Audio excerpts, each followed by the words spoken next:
जीवन का प्रवाह और नियति का सत्य। प्राचीन समय की बात है। मगध नगरी में सोमिल नाम का एक व्यापारी रहता था।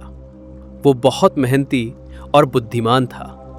उसका व्यापार दूर दूर तक फैला हुआ था, लेकिन उसकी एक आदत थी, हर छोटी बड़ी बात पर चिंता करना। अगर सामान समय पर बाजार नहीं पहुंचा तो वो बेचैन हो जाता।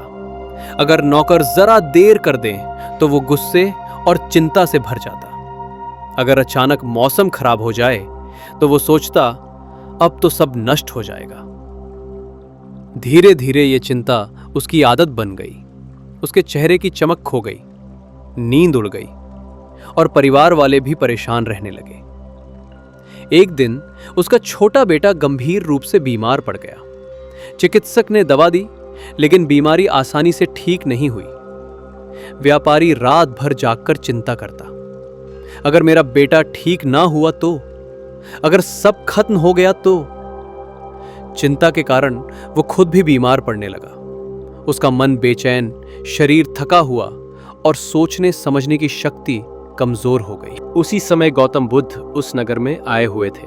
व्यापारी की पत्नी ने कहा, आप हर समय चिंता में डूबे रहते हो, चलो बुद्ध के पास, शायद कोई समाधान मिले। अनिच्छा से ही सही व्यापारी बुद्ध के पास पहुंचा। उसने कहा, भगवान, मेरा जीवन चिंता से भर गया है। कभी व्यापार की, कभी परिवार की, कभी भविष्य की चिंता। कृपया मुझे मार्ग दिखाइए। बुद्ध ने शांत स्वर में पूछा, सोमिल, बताओ, क्या सूरज तुम्हारे कहने से उगता है? व्यापारी, नहीं। क्या बारिश तुम्हारी इच्छा से होती है? व्यापारी, नहीं। क्या बीमारी और मृत्यु तुम्हारे आदेश से आती है? व्यापारी, नहीं। तब बुद्ध ने कहा, तो फिर चिंता क्यों? जिस पर तुम्हारा नियंत्रण नहीं है उस पर चिंता व्यर्थ है, और जिस पर तुम्हारा नियंत्रण है, मेहनत, सेवा, प्रेम, उस पर ध्यान दो। यही जीवन का धर्म है। बुद्ध ने आगे समझाया, जीवन में दुख आना स्वाभाविक है, ये नियति है। परंतु चिंता करना ऐसा है जैसे एक ही तीर दो बार लगना। पहला तीर नियति का दुख, दूसरा तीर चिंता और भय। पहले तीर को रोकना संभव नहीं, पर दूसरे तीर को अपने मन से रोका जा सकता है। व्यापारी ये सुनकर गहरी सोच में डूब गया। उसने बुद्ध की शिक्षा को अपनाना शुरू किया। अब जब भी कोई कठिनाई आती वो खुद से कहता, ये नियति है, मैं केवल अपना कर्म कर सकता हूं, परिणाम की चिंता नहीं। धीरे धीरे उसकी चिंता मिटने लगी।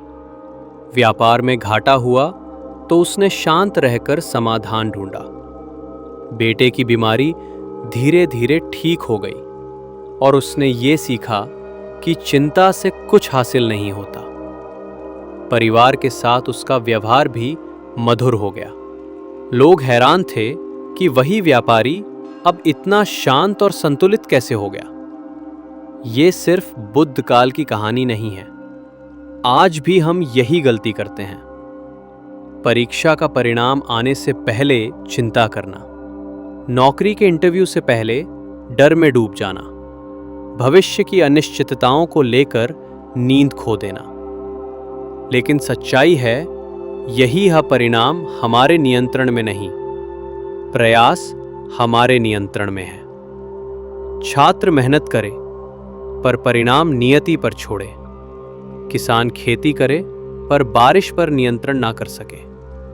हम स्वास्थ्य का ध्यान रखें पर बीमारी का आना पूरी तरह रोक नहीं सकते।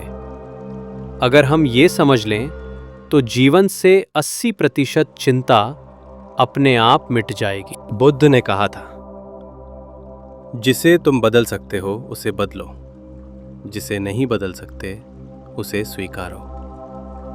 यही शांति का मार्ग है।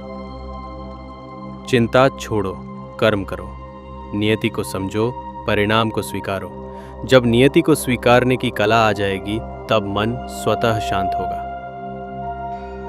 व्यापारी सोमिल ने बाद में अपने अनुभव से कहा, पहले मैं चिंता में जी रहा था, अब मैं नियति को समझकर शांति में जी रहा हूं। चिंता ने कुछ नहीं दिया, पर नियति को स्वीकारने से जीवन मिल गया। नियति को समझो, चिंता अपने आप मिट जाएंगी। क्योंकि जीवन नदी की तरह है, उसका प्रवाह रुकता नहीं।